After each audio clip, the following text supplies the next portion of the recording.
This is the most high-tech tennis racket ever created, but not in the way you might think. See, even though tennis has been around since the 12th century, the general design of rackets didn't change in almost 100 years, starting in the 1870s. Now, to be fair, there were a handful of companies in the early 1900s who rolled out different prototypes, and since there weren't actually any rules about what a racket had to look like or even be made out of, that led to some pretty quirky designs. Still, none of them stuck.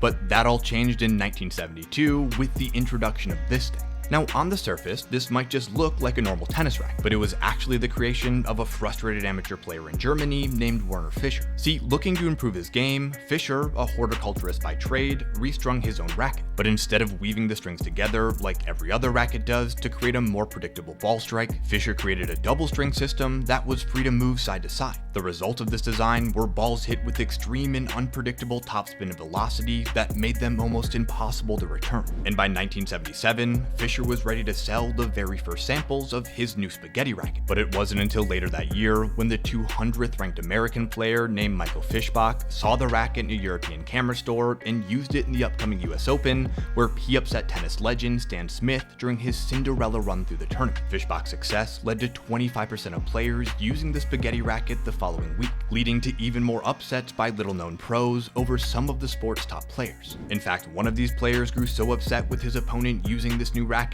that he forfeited in the middle of the match, leading the International Tennis Association to ban the racket less than a month after its first use in professional play, claiming that the double-strung rackets technically constituted a double hit and were therefore illegal. Unfortunately for Fischer, he had just ordered 2,000 spaghetti rackets to meet the sudden rise in demand, but after the ban, he went bankrupt and had to return to his job as a horticulturist. I wonder what he ended up doing with all those extra rackets.